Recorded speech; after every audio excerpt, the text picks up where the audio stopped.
मेरी आक्रामकता को सिर्फ मैं ही रोक सकता हूँ। ये शब्द है अमेरिका के राष्ट्रपति डोनाल्ड ट्रंप के। लेकिन सवाल ये है, क्या दुनिया की सबसे ताकतवर कुर्सी पर बैठा शख्स खुद को भी नहीं रोक पा रहा है?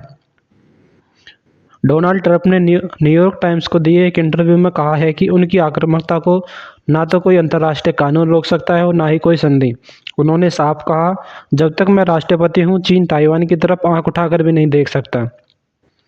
ट्रंप ने धमकी दी कि अगर भारत और चीन जैसे देश रूस से तेल खरीदते रहे तो अमेरिका उन पर 500% तक टैरिफ लगा सकता है। अमेरिका के जाने माने अर्थशास्त्री जेफरी सेक्स ने ट्रंप के इस रवैये को मानसिक रूप से अस्थिर बताया है। उनका कहना है, ट्रंप अमेरिका में राजनीतिक व्यवस्था से पूरी तरह टूट चुके हैं, इसलिए उनके पास अब कोई संवैधानिक नियंत्रण नहीं है। जेफी सेक्स ने कहा कि ट्रंप अब संविधान के तहत काम नहीं कर रहे हैं, बल्कि देशों को खुली धमकियां दे रहे हैं। उन्होंने 50 से ज़्यादा अंतर्राष्ट्रीय संधियों और संयुक्त राष्ट्र संगठनों से अमेरिका को अलग कर दिया है। अगर यह बिल लागू होता है तो भारत, चीन और ब्राज़ील जैसे देशों पर भारी दबाव पड़ेगा, क्योंकि यह देश रूस से सस्ता तेल खरीदते हैं। अमेरिकी सेनेटर लिंडेसे ग्राहम ने भी इस बिल को हरी झंडी दे दी है। नाटो और ग्रीनलैंड पर सवाल पूछे जाने पर ट्रंप ने कोई सीधा जवाब नहीं दिया, लेकिन कहा यह संभव है और स्वामित्व बहुत महत्वपूर्ण है।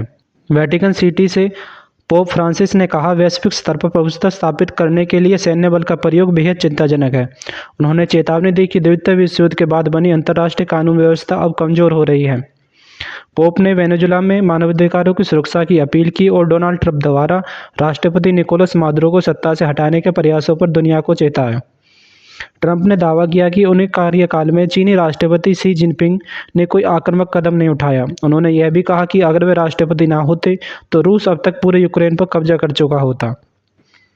आज सवाल सिर्फ ट्रंप का नहीं है, सवाल है दुनिया के भविष्य का। क्या एक व्यक्ति की आक्रामकता दुनिया को युद्ध की ओर ले जाएगी या कोई उसे रोक पाएगा?